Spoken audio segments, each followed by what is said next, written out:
The morning sun cast long shadows across Harvard Law School's pristine courtyard as Professor Sarah Mitchell stared at her computer screen in disbelief. The email had arrived at 3:47 a.m. from the dean's office, marked urgent, confidential. Her hands trembled slightly as she reread the message that would change everything. The faculty committee had voted unanimously to extend an unprecedented invitation to Captain Ibrahim Traoré. The youngest head of state in Africa would debate constitutional law with Harvard's most controversial professor. This wasn't just academic discourse. This was intellectual warfare on the world stage. Alan Dershowitz's name appeared in the subject line, like a challenge thrown down before kings. His reputation preceded him through Harvard's hallowed halls like whispers of ancient battles. Students gathered in clusters, their voices hushed with anticipation and anxiety. The man who had defended presidents and celebrities now faced an opponent unlike any other, Professor. Mitchell knew this wasn't merely about legal theory or constitutional interpretation. This was about power, respect, and the changing tide of global influence. Word spread through Burkina Faso's presidential palace like wildfire through dry savanna grass.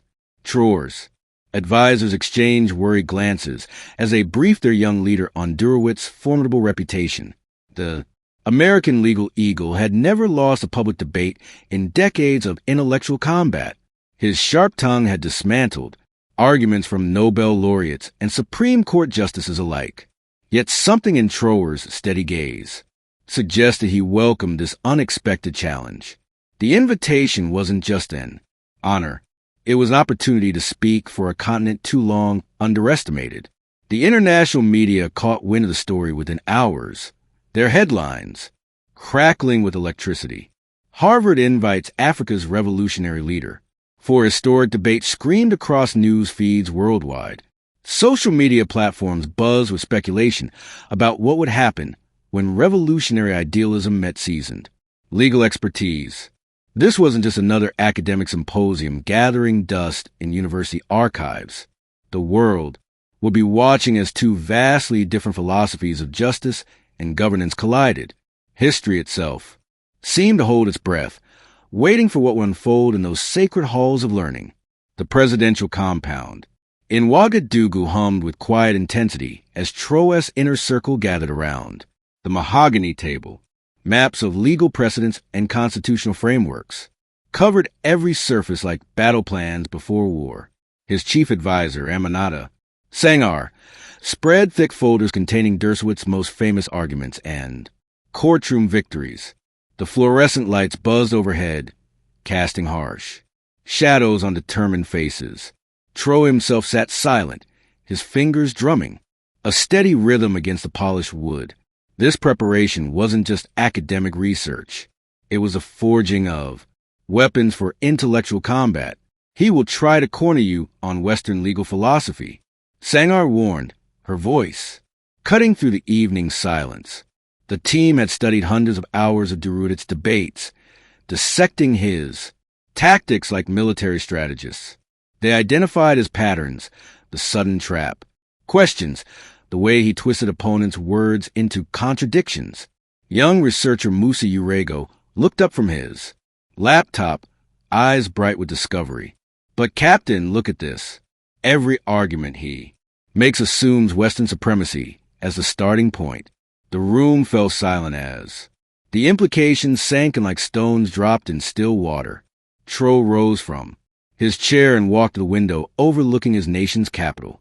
The city lights twinkled like stars, scattered across dark earth, each one representing a citizen who believed in change. His reflection stared back in the glass, young, determined, carrying the weight of continental expectations. Behind him, his team continued their work, but his mind wandered his grandfather's stories. The old man had spoken of warriors who defeated enemies, not through strength, but by turning their opponents' weapons against them. This Harvard debate would require that same ancient wisdom applied to modern intellectual warfare. The strategy session continued deep into the night, voices rising and falling like ocean waves. They rehearsed potential, scenarios, crafted responses, and built defensive arguments around African sovereignty and self-determination. Coffee cups multiplied across the table as the hours passed, but energy never flagged. Trier's communications director began drafting social media strategies for maximum global impact. This wasn't just about winning a debate. It was about changing the narrative forever. As dawn approached, the young president felt something his grandfather would have recognized: the calm certainty that comes before righteous battle. The leather-bound study in Dershowitz, Cambridge home exuded decades of intellectual victories and legal conquests. Books lined every wall from floor to ceiling, their spines bearing the names of constitutional giants and legal philosophers. The renowned professor leaned back in his favorite armchair, a slight smile playing across his weathered features. His assistant had just briefed him on this young African president who dared to challenge Western legal thought. At 75, Dershowitz had dismantled arguments from the brightest mind Harvard had ever produced. This would be nothing more than an educational moment for an idealistic revolutionary. A military captain turned politician, he mused, aloud, adjusting his reading glasses with practiced precision. The biographical file on Ibrahim Traoré lay open before him, filled with details of coups and populist rhetoric. Dershowitz had debated presidents, prime ministers, and Supreme Court justices without breaking intellectual sweat. This young man from Burkina Faso represented passionate idealism meeting cold legal reality. The professor's fingers traced lines of constitutional text he had memorized decades ago. His reputation had been built on moments exactly like this, where experience triumphed over enthusiasm. The morning of the debate, Dershowitz' routine remained unchanged, methodical as clockwork precision. He sipped his coffee while reviewing notes that could dismantle any argument about sovereignty or self-determination. His media appearances over 5 decades had taught him exactly how to control narrative flow. The questions he would pose had been tested in courtrooms where billions of dollars hung in balance. Young revolutionaries always made the same mistakes. They confused passion for preparation, ideology for legal foundation. This African captain would learn the difference between campus activism and constitutional scholarship. His phone buzzed with messages from colleagues and former students, all eager to witness another Dershowitz. Masterass. The Harvard Law Review had already prepared space for what they expected to be historic quotes. Television producers confirmed live streaming arrangements that would broadcast this educational moment worldwide. Dershowitz straightened his tie one final time, feeling the familiar surge of pre-debate confidence. 40 years of never losing a public intellectual battle had taught him exactly what to expect. Today would simply add another chapter to his legendary career of putting idealistic challenges in their proper place. Harvard Law School's aims. Courtroom filled to capacity 2 hours before the scheduled debate began. Students pressed against walls while distinguished faculty members claimed front row seats with academic, territorial precision. The room's Gothic architecture seemed to amplify every whispered conversation and nervous cough that echoed through the space. Camera crews from major networks positioned equipment with military-like coordination, their lenses focused on the simple podiums. The air thrummed with electric anticipation as smartphones captured every angle of the historic setting. This wasn't just another academic lecture. This was intellectual theater on the world's most prestigious stage. Outside, protesters had gathered since dawn, their signs creating a colorful tapestry of competing ideologies and passionate beliefs. Africa rising banners waved alongside constitutional law matters, placards in a strange dance of academic activism.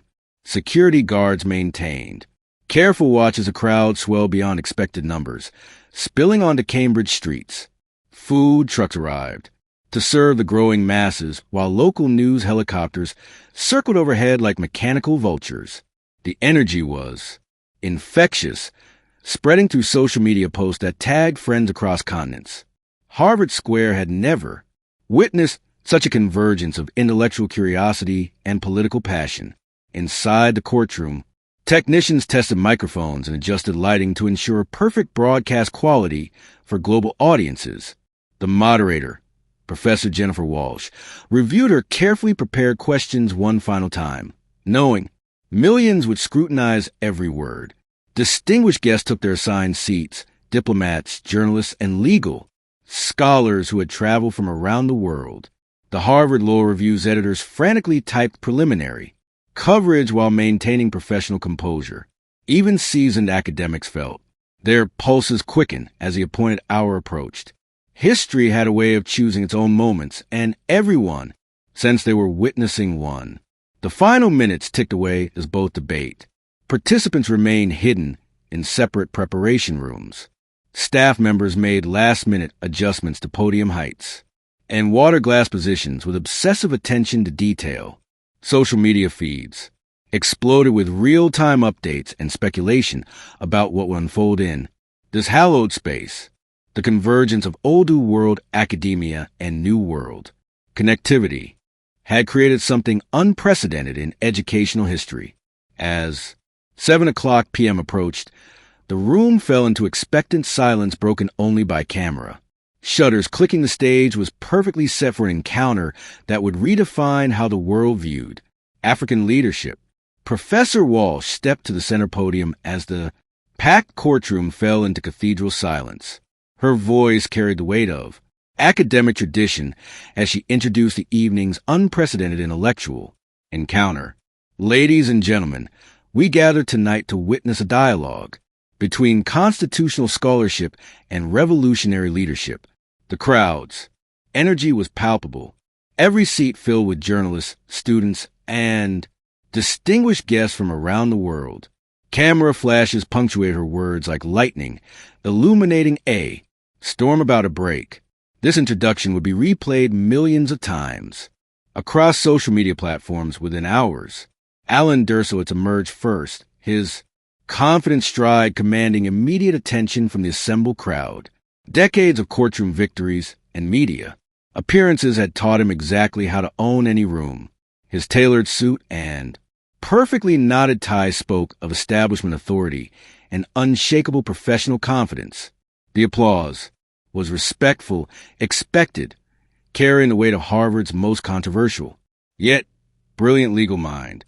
He nodded to familiar faces in the audience, his slight smile suggesting complete comfort in familiar territory.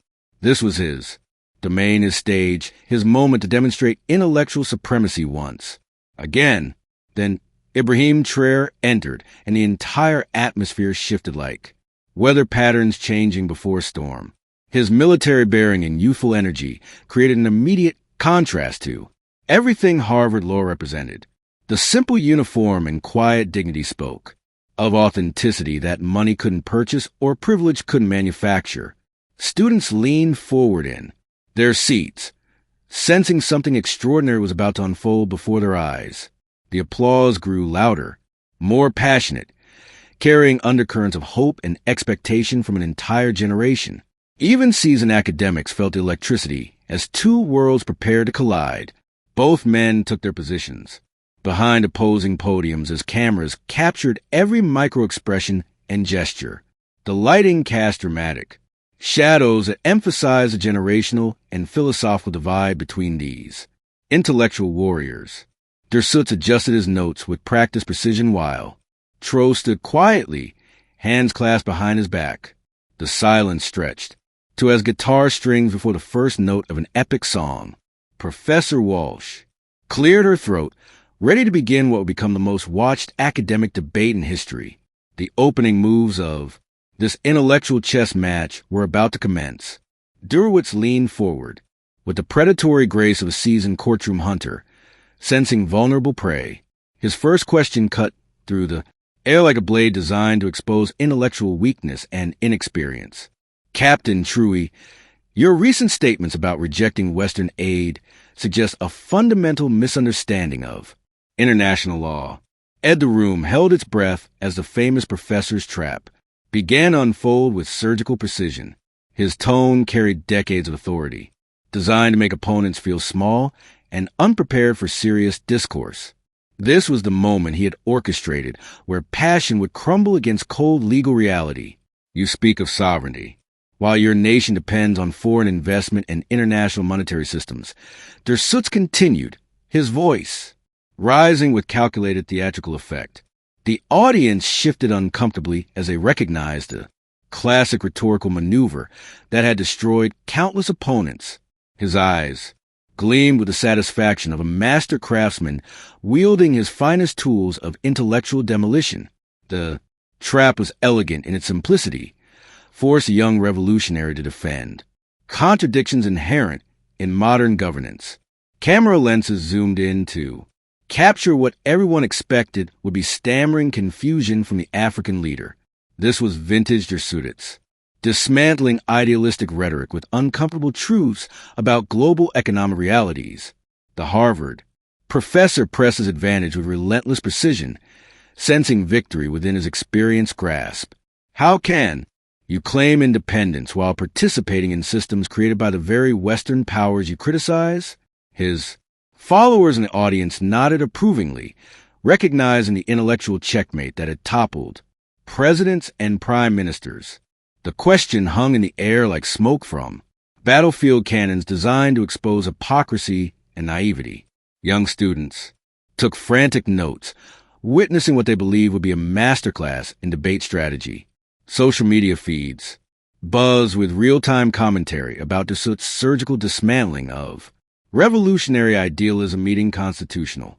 Scholarship, Traoré, remained perfectly still during the attack, his expression unchanged as the verbal assault reached its crescendo. The silence stretched for what felt like eternity, while the world waited for his response to this intellectual ambush. Camera operators adjusted their focus, expecting to capture the moment when youthful confidence collapsed under academic pressure. Even his supporters in the audience began to worry that their champion had been outmaneuvered by superior experience. But something in the young president's steady gaze suggested this trap had been anticipated, prepared for, welcomed. The real battle was about to begin. Traoré's silence ended with a smile that sent ripples of unease through Dershowitz's confident expression. Professor, your question reveals exactly why Africa continues to struggle under intellectual colonialism disguised as legal scholarship. His voice carried the quiet authority of someone who had studied not just law books, but the lived reality of Western legal systems imposed on African nations. The audience leaned forward, sensing the shift in energy as the young president began to dismantle assumptions with surgical precision. His tone remained respectful, but every word carried the weight of historical truth that couldn't be argued away. The trap had become a mirror, reflecting uncomfortable realities back at its creator. You speak of international law as if it were handed down by divine authority rather than crafted by colonial powers. Traoré's eyes never left Dershowitz's face as he continued his methodical deconstruction of Western legal supremacy. The same international systems you reference were designed to ensure permanent dependency, not genuine sovereignty or self-determination. Gasps echoed through the courtroom as students realized they were witnessing something unprecedented in Harvard's history. The young African leader was not defending against the attack. He was launching a counteroffensive that struck at the foundations of everything they had been taught.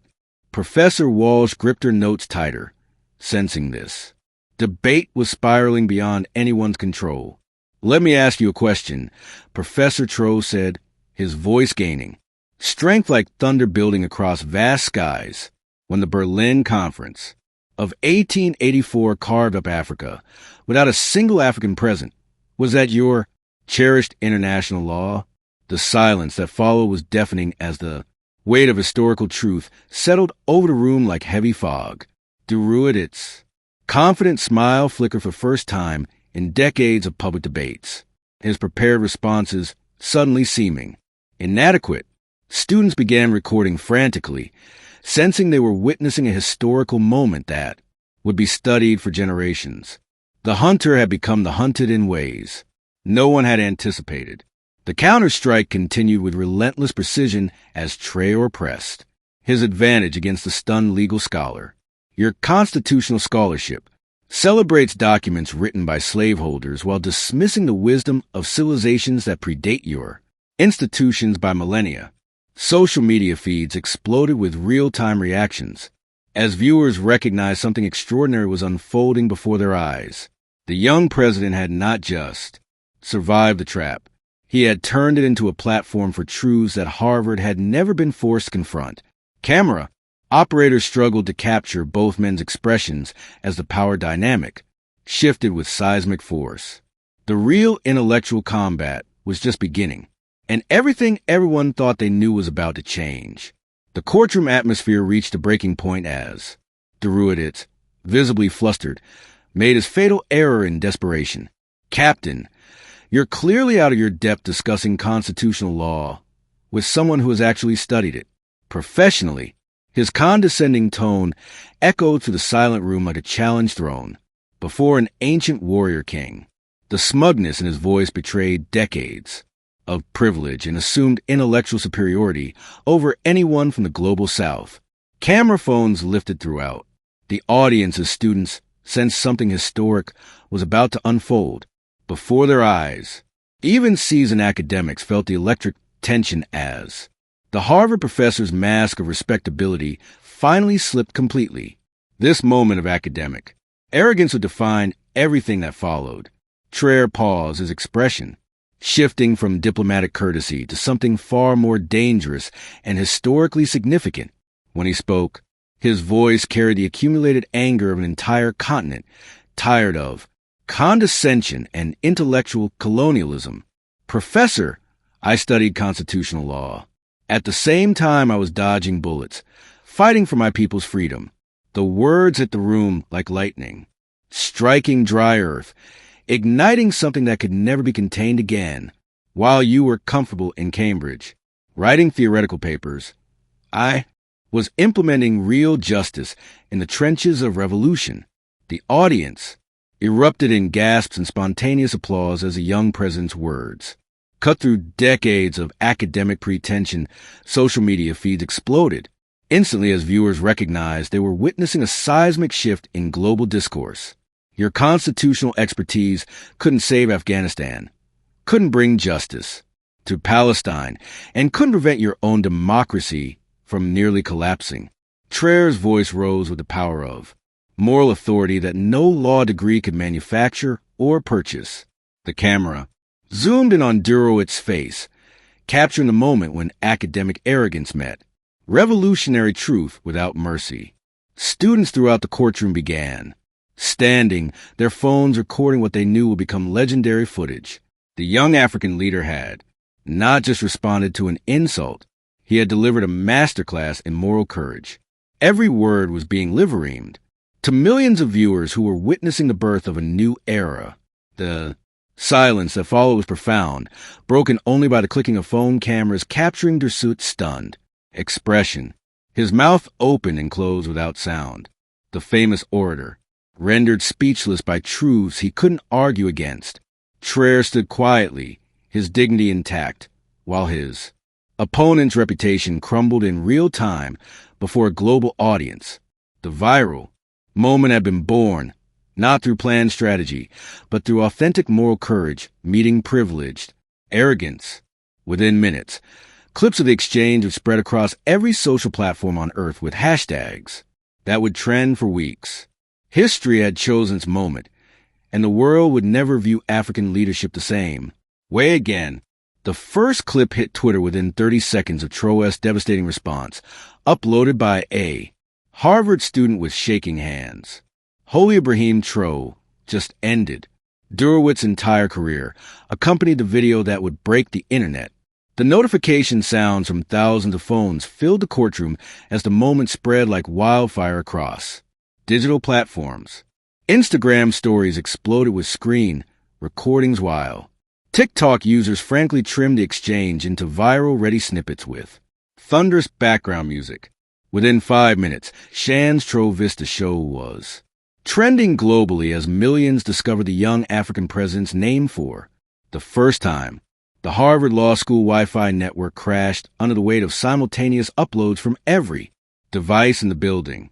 Facebook groups dedicated to African politics saw their membership triple in real time as the clips circulated through international networks. African president destroys. Harvard professor became the most shared video on YouTube within the first hour of posting.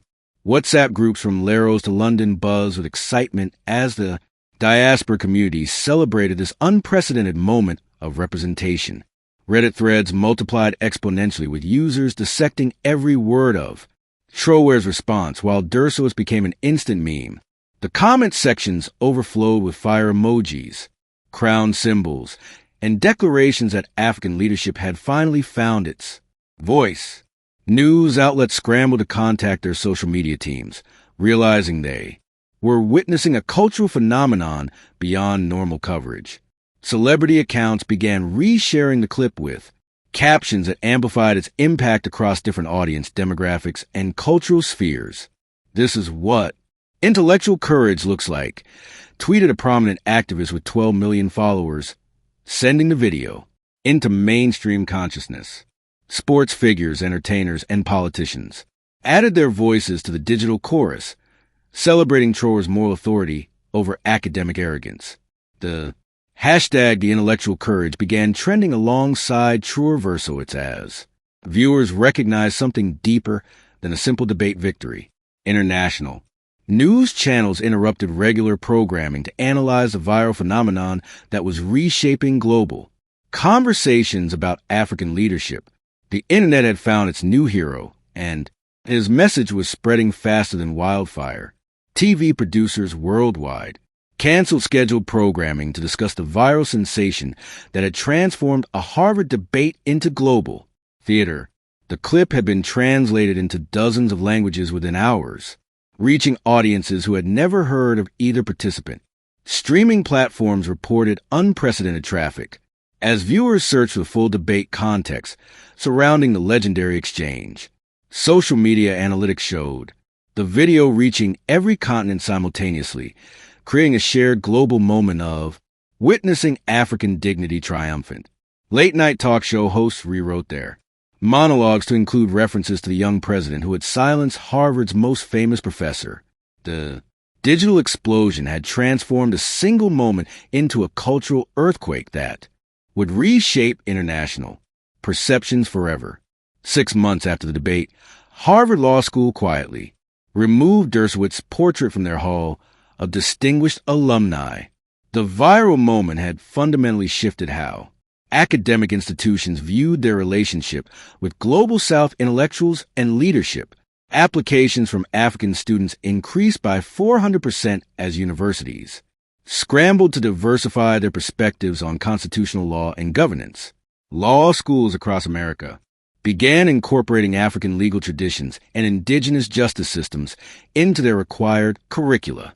The young president's words had exposed the intellectual poverty of Western academic supremacy in ways that decades of activism couldn't achieve. What started as one man's courage had become a movement that transformed educational institutions worldwide. Traoré's presidential approval ratings soared not just in Burkina Faso, but across the entire African continent and diaspora communities globally.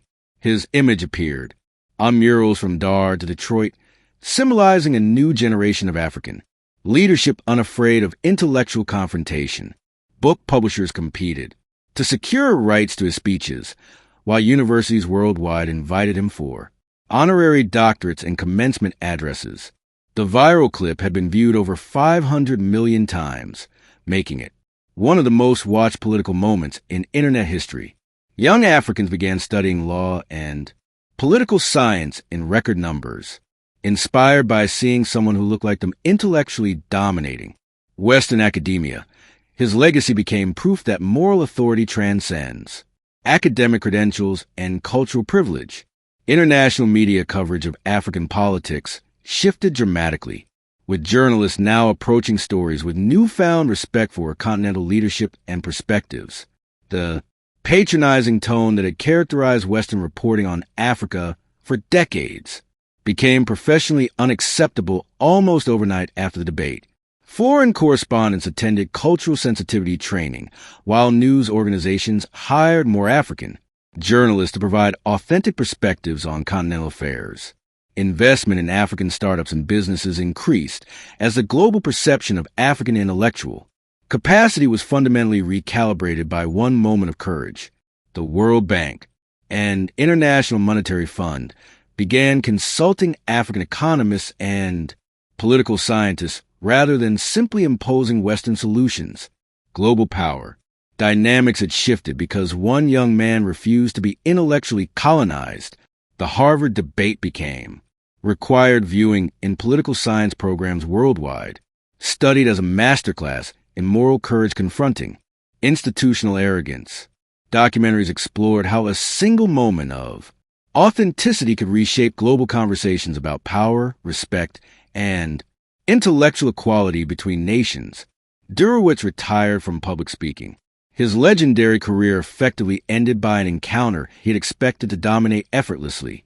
The exchange proved that true leadership comes not from degrees or titles, but from lived experience and moral clarity. African children now grew up seeing their continent represented by someone who could stand toe-to-toe with any Western intellectual. The legacy of that viral moment would inspire generations to come, proving that dignity and truth remain humanity's most powerful weapons. Trier's legendary Harvard takedown proved that true intellect comes from lived experience, not ivory towers. When courage meets arrogance, authenticity always wins.